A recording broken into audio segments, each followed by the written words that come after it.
Hey, welcome back to another lesson on the Renaissance and humanism, and I want to make this shorter than the last one, and maybe it'll make things come together and make more sense. So we talked about humanism. We talked about how it tried to revive kind of ancient Latin, Roman literature and ways of thinking, right, and ways of expressing yourself, and that was really kind of the focus. And so I'm going to give you some people that I want you to know, and I'll give you a few examples of things that they wrote.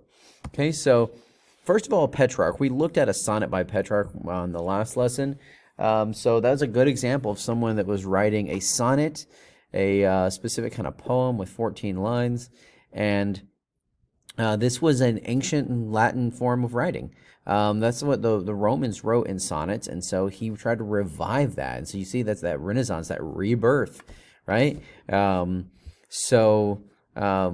writing sonnets, and a lot of those sonnets were, kind of love poems. Not, they're not theology. They're not the kind of typical things written about in the Middle Ages.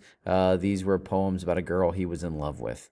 And we know her name was Beatrice. Like, the fact that we know who he was in love with, it just says a lot about changing mindsets of the Renaissance and that kind of focus on the individual.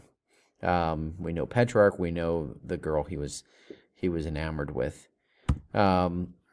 Castiglione. Castiglione was actually one of the probably the most commonly read and well-known authors of the time. He's not super famous nowadays, but he wrote a book called The Book of the Courtier, because no one needs to know how to become a courtier. A courtier is someone who hangs out with like the king or the noble or whatever, and spends time at court with him.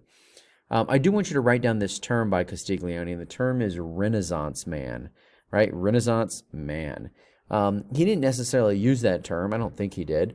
But the idea kind of comes from him, to where basically, the Book of the Courtier is like it's done in dialogue. They're all having conversation, but they're talking about like what are the ideal kind of qualities a person needs to have to be a good courtier. Like, if you're going to hang out with the king and his people, like, what do you need to be able, what kind of person do you need to be? And Castiglione's answer is, you need to be able to do everything. Like, you need to be well-rounded. So a Renaissance man is a well-rounded person, right? What does he mean by that? You need to know how to play an instrument, right? If someone needs you, we need some music. Boom, you got it. You know music. You can sing. You know how to play an instrument or whatever. But you can do music, right? You need to know how to play sports.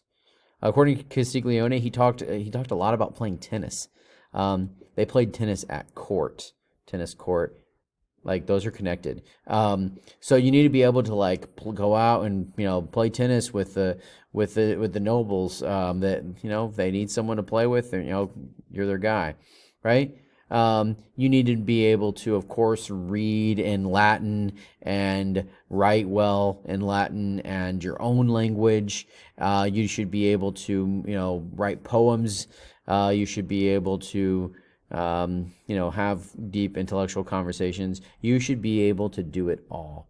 Now, I don't think he's saying, you should do everything super, super well. I mean, as well as you can. But the idea is that you need to be well-rounded. I like Castiglione. I like that. I want my kids, I think about Castiglione sometimes, because I want my kids to be able to play instruments and play sports and read and be, good in school and do math and literature. Like, I want them to do that, all that.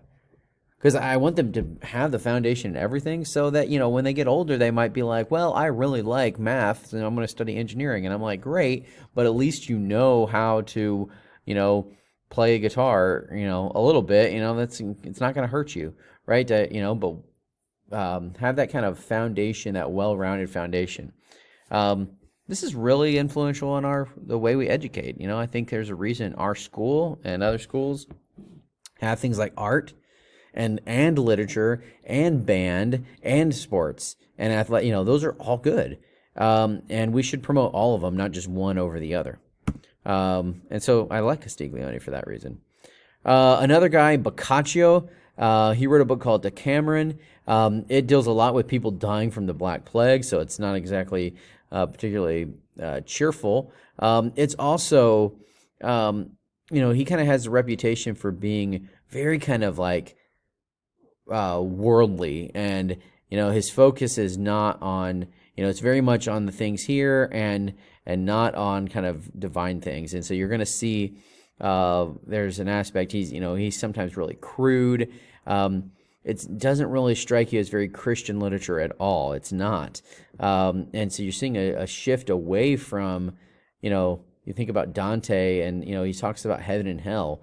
Well, this guy is just talking about what's going on here on earth, and that's what matters to him. Machiavelli, the Prince. Machiavelli, kind of similar, is not very Christian in his take. He talks about a prince. The prince is another word. When we say prince, we don't necessarily mean like the son of the king. We really mean someone who's a ruler. So a king can be a prince in that sense. It's a ruler. Maybe a duke is a prince. But Machiavelli is kind of gives another guidebook, kind of like Castiglione did, but this is for the prince. And basically he says, you need to be brutal. You need to make sure that you have power and the people do what you say. We're going to read a quote from him, and so I'll leave that alone. Another guy named Lorenzo Valla. I'm not going to make you know Lorenzo Valla, so if you don't have to write it down if you don't want to. But Lorenzo Valla is interesting because he studied ancient documents, and he studied a document called the Donation of Constantine, which basically said that the Emperor Constantine had given the Pope all this land in Italy, and that the Pope was claiming was his. And Valla goes back and studies that document and was like, yeah, that document was written in the late Middle Ages. This document was not ancient. It wasn't during the time of the Roman Empire. He looks at the language of it. And the language says things like fiefs, and it uses all these medieval terms, and Valla just tears it apart and is like, this is a forgery, and the Pope's been lying to us. It's a pretty interesting mindset. You can kind of see where people's interest in language and precision of language and all that kind of thing, and their studying of ancient languages has some really big ramifications on possibly the authority of the Pope and other things going on in society. Okay. And so there are changes, and this whole really critical attitude toward the Pope is going to be very important. We'll talk about that a little more later, but just kind of put that in your back of your head. People are starting to criticize the Pope. People are more secular in their mindset, like some of these Renaissance people, but also some people are just very, very willing to criticize the Pope because the Pope is not very good at being a good religious leader. Let's some quotes here. This is from Castiglione. This kind of gives you an example of this Renaissance man idea. Let the man we are seeking, this courtier, be very bold, stern, and always among the first, where the enemy are to be seen. So he should be a great warrior. Go out there and be brave.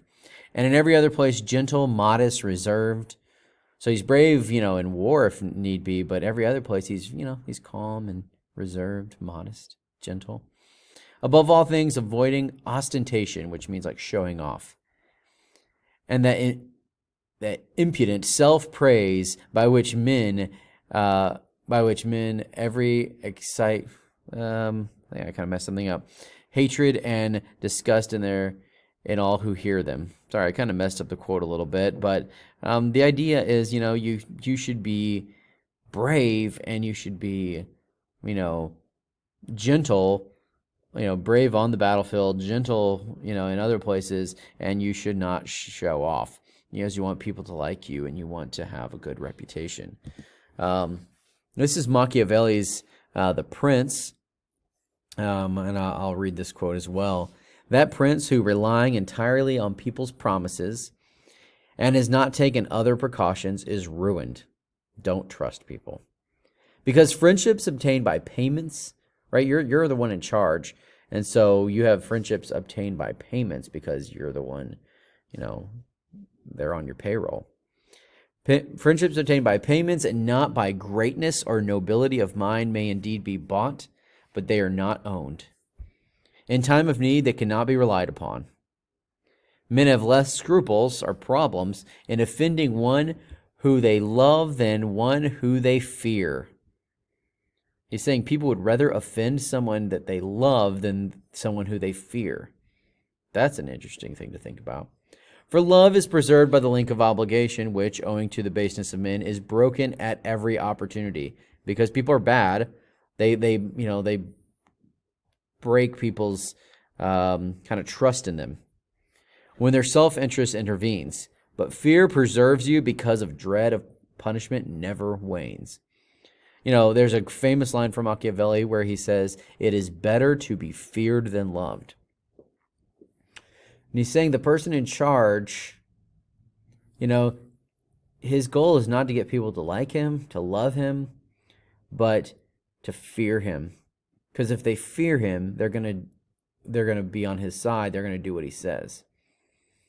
It's a lot to think about. Machiavelli has had a huge impact on when people talk about what leaders should do, and I think sometimes a really negative impact.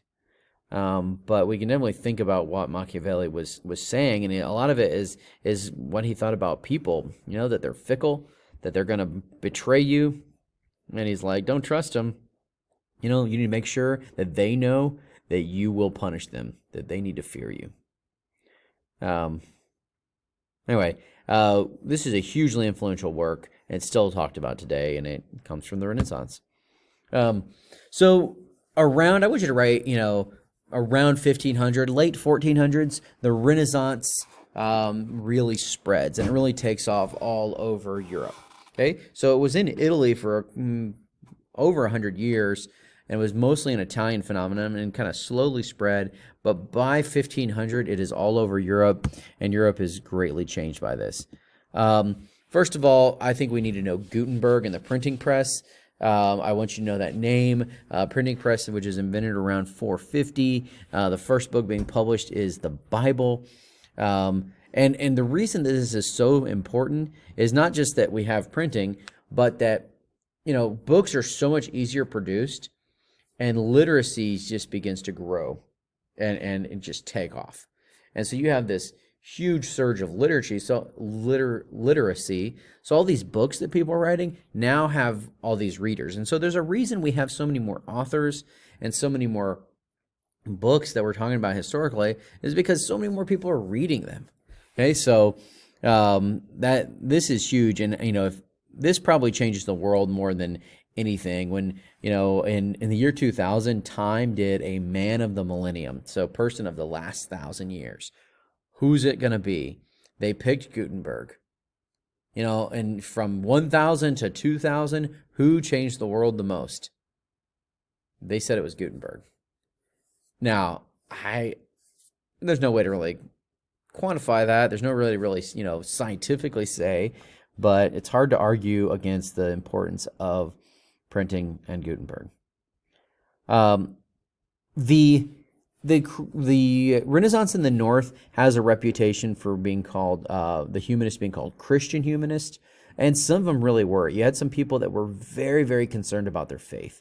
More so than people like Machiavelli or Boccaccio.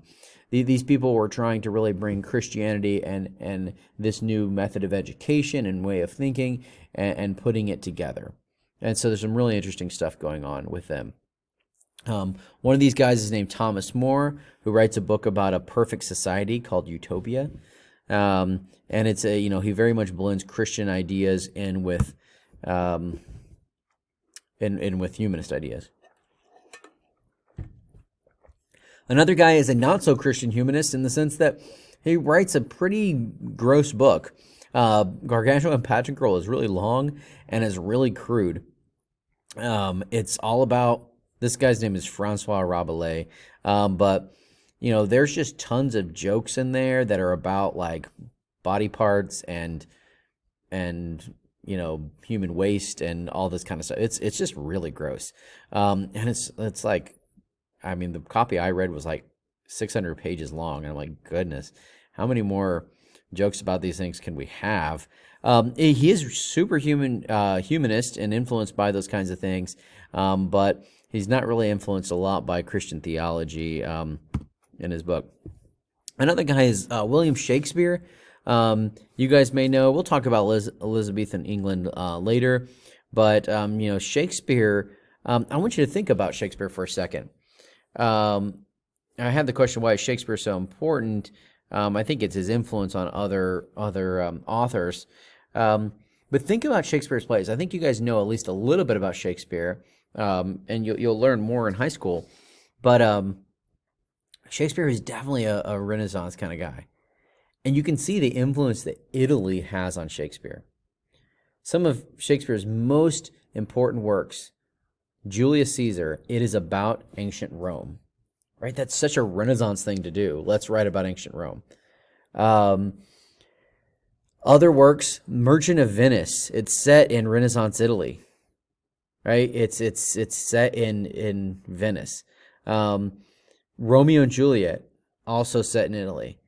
Right, so I mean, these are just a few. I could probably, if I knew Shakespeare better, I could probably name a bunch more. But there's this huge kind of a lot of his works are based on things from like ancient Roman history, or they're set in Italy.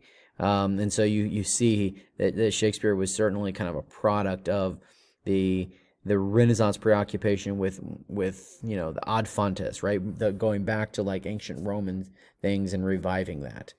Okay, so it'd be good to know him. And Shakespeare, had some definitely Christian ideas, but he was pretty secular in his mindset. You can kind of debate that and study that, but you will talk a lot about Shakespeare in your English classes. So I'll let your English teachers kind of talk about that with you guys.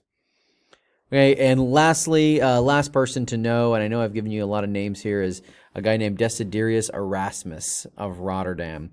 Desiderius Erasmus is my favorite of all the Renaissance humanists, and he's certainly probably one of the most Christian ones. Desiderius Erasmus is huge for a lot of reasons. He was critical of the Pope. He wrote a book called Julius Excluded from Heaven, which is about Pope Julius dying, going to heaven, and being kicked out because he was awful and sinful. In Praise of Folly in 1509, he writes this whole book that basically is like this sarcasm, kind of satire, where he talks about all the things that the Catholic Church does, which is just stupid, and folly, it's foolish, and he is critical of it. Now, Erasmus was a Catholic. He was in the church, but he was like, why are we, burning candles and worshiping and praying to Mary? Why don't we try to live more like Mary and, be, and do what God says? Why are we doing, this and this and this instead of actually doing what Jesus taught? And so, he has this very, very much this philosophy of let's go back to what the Bible actually says, and let's do that instead of talking about all this kind of complicated stuff that no one really knows. And, debating how many angels there are. Well, what does that matter? Why don't we just, love our neighbor like Jesus said? Or why don't we talk about the gospel and salvation like the apostles do? And so that's kind of his perspective. He's got a very kind of simple Christianity to where it's these things aren't that hard to understand. Let's just do what the apostles said, and do what Jesus did, and let's just believe in what they tell us to believe in, and let's make it simple. Now, Erasmus's greatest kind of contribution to the world is the Greek New Testament. Now, the New Testament was originally written in Greek. But Erasmus spent years and years studying all the old Greek sources he could find, all the old Greek manuscripts. And, because you would have one that was written 1,000 years later that was a copy of a copy of a copy, and trying to figure out what the original text actually says. This is what we call textual criticism. And in 1516, he wrote and then he published a Greek New Testament. which was the best at the time, the best New Testament as far as the original Greek manuscript that we could find. And so this was as close as possible what the apostles actually wrote. Now, we don't actually have what the apostles wrote. We have copies of what they wrote. And there's like slight variations, but we're able to, through really kind of studying carefully and seeing, oh, this is older, this older copy doesn't have this word in there, and this newer copy does, so that word might not really be in there. Things like that. And that's what Erasmus did. And he published it. And he published it for the church to really know what the apostles, the people who wrote the New Testament, actually said. And it's huge. This idea of let's go back to what the Bible actually says is extremely, extremely important. These are some quotes from him, and this is his preface to the Greek New Testament. He says, for people to read it, only bring a pious means holy, and open heart, imbued above all things with a pure and simple faith. For I totally dissent from those who are unwilling that the sacred scriptures should be read by the unlearned. Some people are like, oh, people are too stupid to understand the Bible, and that they should be translated into their vulgar tongue. Oh, it shouldn't be in like common languages. It only should be like in Latin. As though Christ had taught such subtleties that they can scarcely be understood by a few theologians. Can only the theologians and the people in the universities are they the only ones who can really understand what Jesus meant? And he's like, Jesus wasn't trying to be subtle. Jesus was trying to tell people, God's word and God's truth. Maybe Jesus was trying to be subtle sometimes, but he's saying it's not hard. It's not like it's only for the special educated people. It should be for everybody. He says, Christ wished that his mysteries be published as openly as possible. I wish that even the weakest women should read the gospel, should read the epistles of Paul.